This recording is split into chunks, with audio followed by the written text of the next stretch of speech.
first of all, one of the things that I've just started thinking about more recently since we've actually last spoke is this idea of viewing your online course as a product within an ecosystem and not as your whole business, right? I think that's something that would resonate quite deeply with you, and I think a lot of people listening as well. So first of all, that becomes a fundamental shift, and then you start to think, well, I can create layers of value for people that maybe the course becomes the culminating piece in it, right? Or maybe it's not. Maybe your culminating piece is the one-on-one work that you do with people. You've worked with a number of different business owners over 15 years. So what sort of results can you expect, or what sort of results have you actually seen when people have kind of taken on board your process and the 3Ps? Have you got specific case studies that you can identify where it's created sort of enormous growth for their business? This sort of all comes down to this idea that I've talked about a little bit.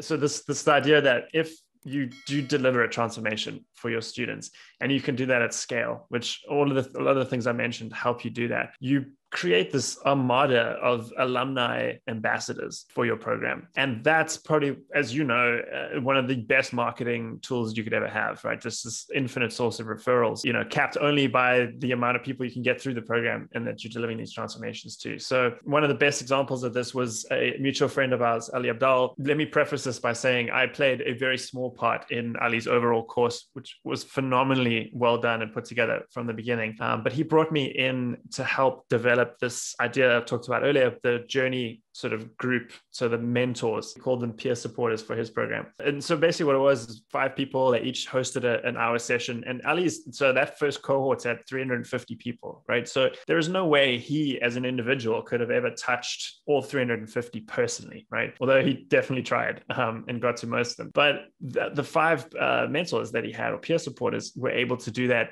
with their sessions. And what we found is that people would start to go, that identify or gravitate towards one of them particularly, and they would attend every session of theirs each week. And so what you found was just this like tight little communities that were popping up within this overall community of 350 people. It was, just phenomenal. Like what happens in these mentor groups there's a lot of vulnerability that gets aired, because when you have the main session, so Ali's doing is, I call these destination sessions, 350 people in it. First of all, not everyone's going to get a chance to talk. In fact, hardly anyone is. There's a lot to cover. And it's also more just about the destination. So it's very aspirational and inspirational. And that's important. But as a student, you're also worried about just taking the next step, just trying to figure out like how to, whatever, in his case, get in front of a camera and record yourself. So the mentor sessions become the space for that vulnerable discussion around that, like how to, just all those challenges get aired. And so relationships get a lot stronger, tighter. And we saw this just in the final week, the final session as well. They did this amazing like Academy Awards type thing, Oscars for all the videos people were making. And it was just this really emotional release, this catharsis of learning. People just went through this journey. Like, it was 4 weeks, I think, 4 week sprint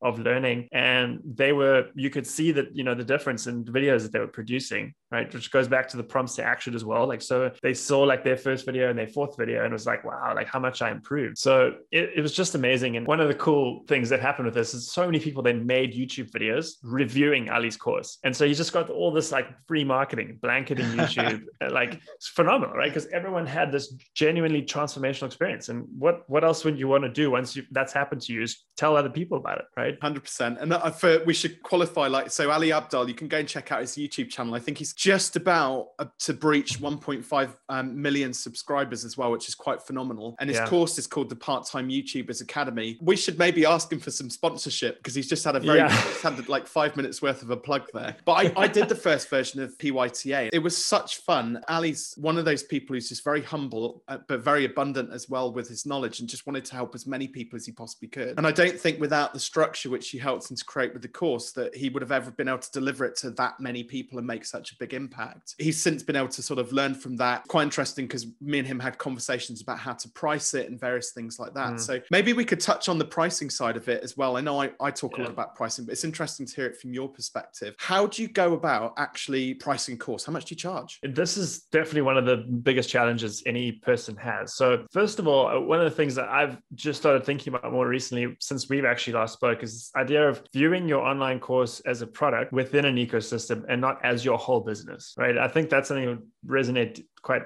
deeply with you, and I think a lot of people listening as well. So first of all, that becomes a fundamental shift, and then you start to think, well, I can create layers of value for people that maybe the course becomes the culminating piece in it, right? Or maybe it's not. Maybe your culminating piece is the one-on-one work that you do with people. In fact, with Ali's one was, he had a sort of an executive program. So there was an entry fee for the course, and then you could do like this executive package, which was, more access to him basically. So first of all, I think of it in layers, and you think, I'm even playing around with the idea of like creating a really, really well-produced, amazingly done email course. And instead of using it as a top of the funnel, it's still sort of top of the funnel, but not given away for free, right? Actually charge $5 for it, like the price of a coffee or something, right? So that there is still some associated value that people that are getting, which is over and above what you're already sharing on Twitter and all that, right? Which is also, I think, first of all, just share insane value with people for free, then layer on these things. So then have like a $5 email course or whatever.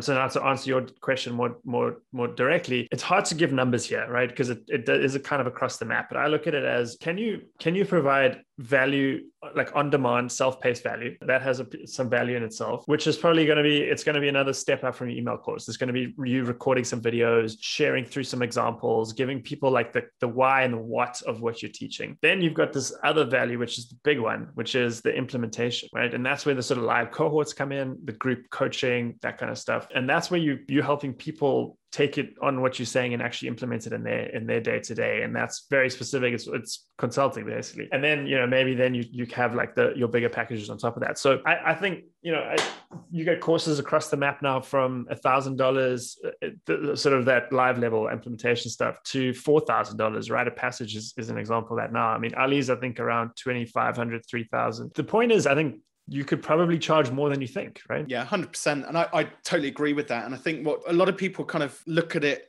I think you said this right at the start, they look at their course as a single product in its own little bubble, that there is only one kind of route to market with that one product. And actually the reality is that, especially when it comes to courses, people have their own preferred platforms and ways of learning. So that's why you've got the difference between, you've got Amazon Prime Video, you've got Netflix, but you've also got BBC iPlayer, and then you could just go and binge watch stuff on YouTube if you wanted to and let the algorithm do its work, right? If there was one right way to do it, we wouldn't have all of this multitude of different platforms out there.